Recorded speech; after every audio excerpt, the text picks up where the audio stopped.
Bitcoin hoodie guy coming back with another Kaspa. Thank you for tuning in. Hoping you're having a good day. Really nothing new to see in the price action. 10.5 cents. Been there for a while. Did get down closer to 10 cents, but worked its way up a little bit. Still down just under a percent. The overall market, you have Bitcoin recovering 1%, ETH up 4%, BNB up 3%. It's been hot. Ethereum's or Solana's cooled off 109. Cardano's about even. Polygon's up 17%, 19%. So Polygon's hot. That's kind of the top coin action. Bonk still down 15%. Uh, Anola S, which I know is Solana backwards. A bunch of people commented that. So I was a big dummy, but it shows you what can happen to meme coins. People bought into that up there. But where did Kaspa slip to number 3?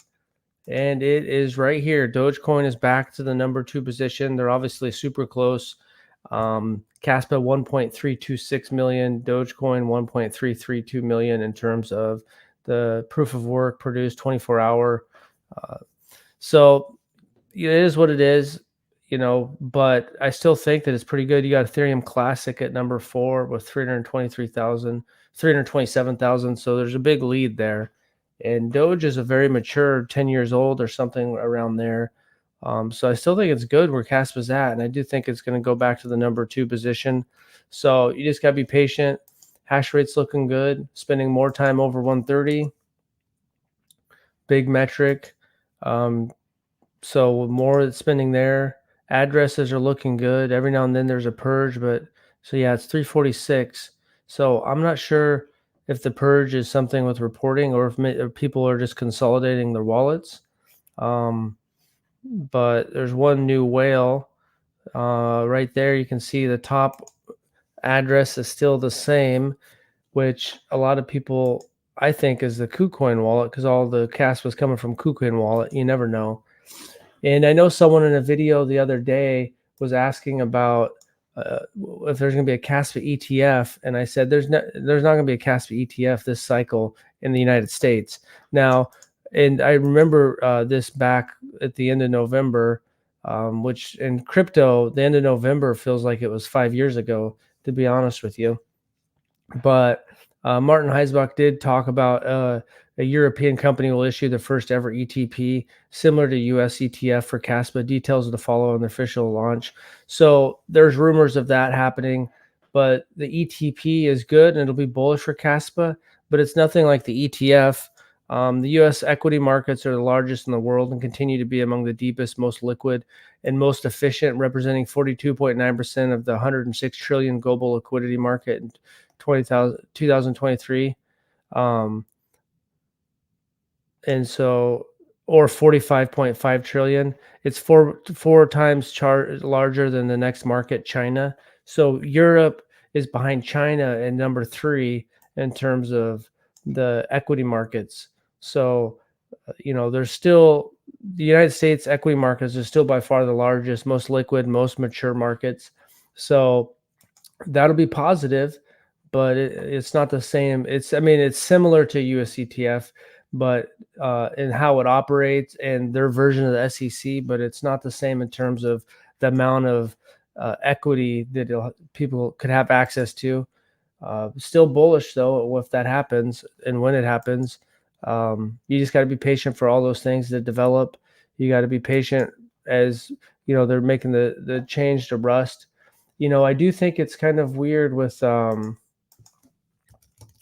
that, if this Bitcoin spot ETF goes down in January, which a lot of people think it will be, it's just weird that the Mt. Gox is finally starting to pay people back just days before there could be a Bitcoin spot ETF. And that feels like that's why the price might have dipped. And so just kind of weird, that's how they can manipulate it is, I don't know if they could really control when Gox starts repaying, but if they did, and people are worried, even though I think that there's who lost 850,000 Bitcoin. So it's just kind of weird timing that there are always rumors of them that they're going to pay people back, and they finally start doing it literally days before there could be a Bitcoin spot ETF, or a few weeks before it. To repay customers who lost 850,000 Bitcoin. I'm not sure they have all that Bitcoin. Let's see. I forgot exactly how many Bitcoin there are. But when you looked at the trading volume, I remember looking at the trading volume that not everyone. Now, I think if they're having to sell the Bitcoin to people, pay people in cash, and I don't know if they have all their Bitcoin, but I remember looking at it last time that looked like it was heating up. That you could sell quite a few Bitcoin and not move the market daily. There's about 650,000 Bitcoin sold. So if there is about 60,000 Bitcoin sold, some people are going to want to maybe even buy back in. You got MicroStrategy that just bought more Bitcoin. So they bought the dip there. And so it'll be interesting to see how this shakes out. If this Bitcoin ETF goes down, then the market should be going up. There should be more liquidity flowing into Bitcoin, and then Kaspa has slipped to number 39 on Coin Market Cap, but I think it's a matter of time. It'll go back up. You got to be patient. For me, I'm not trying to jump ship on every project I have, and I'm still setting it like a 2x on Kaspa right now. So I'm setting pretty good, being patient. You got the halving. You have all these bullish things. They could be lowering interest rates. All these bullish things are on the horizon. And if that ETP does land, which I haven't seen much more since then, um, since the end of November, but that could be bullish.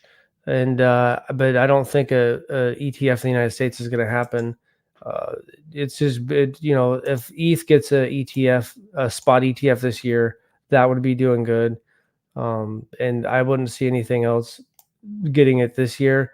If something did get it next year, it would be something in the very top echelon of crypto, Solana or something. So let me know what you think about if this ETP is going to go in the first quarter, what that could do for Kaspa. What do you think about the Bitcoin ETF, this Mt. Gox stuff happening right before that? A lot of it is just what people think, people's interpretation of reality and how it's going to affect their emotions of whether they're selling or not. Because you can see a large amount of people are not buying Bitcoin now. They're not buying Kaspa. More people will buy Kaspa at $1 than would buy it now. I think it's possible Kaspa gets to $1 next year. That's just a 10x, which isn't that crazy. And if it did, more people would be buying it at $1 than now. So people really work like that in mysterious ways. Bullish on Kaspa, Jill Bernray. Thanks for tuning in. Yep, bullish on Kaspa. It's going to take a while for all that. It just takes time for it to get built out and get more mature. Kaspa is still very young, and it takes a while for it to get more. See what people are saying on Twitter real quick, just to get more mature. Bubblegum Lightning. History echoes innovation. Over a century ago, the Wright brothers' flying machine was met with skepticism. Same doubts now loom over the shift from blockchain to block tag. People often fear what they don't understand. Never too late to start learning.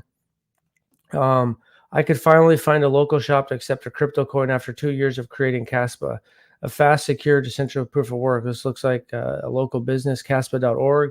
Kaspa accepted here. It looks like Bold Bistro, one of the best restaurants in Albania, accepting Kaspa coin. Looks like a big place. Looks like a nice place. Caspians from Albania, I just found out. The Bold Bistro, Kaspa accepted here, so that's cool.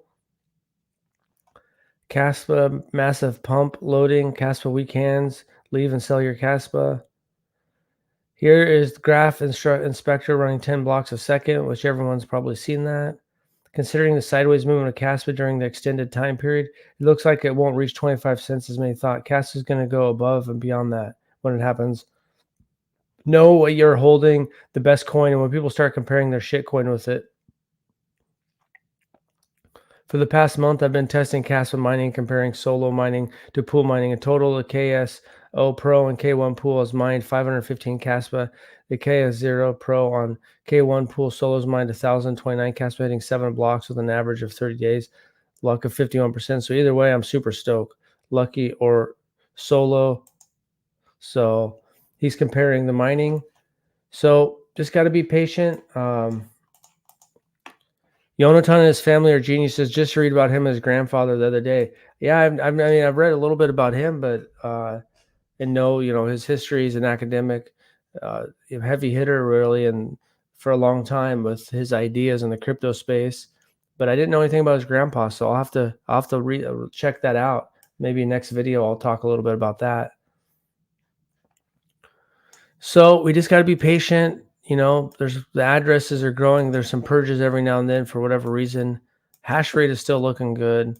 Maybe that ETP does launch, this year, in the first part of this year. And, this Mount Gox stuff will get settled, and you'll have Bitcoin spot ETF probably in this for, maybe even in January. So those will all be good signs. Once, Bitcoin shoots up, there'll be liquidity flowing into other projects. Just got to be patient with Kaspa, know what you hold. For me, I'm not jumping ship to one project to another, and you do you. And thanks for watching. Let's have some fun in this bull run. If you're not having fun, what the heck are you doing? If you tell yourself crypto's fun, it'll be more fun, less stressful. Basically watching your bank account go up and down, and that can bring stress to people. But if you can make it fun, then you're ahead of the game. So thanks for watching, and have a good day.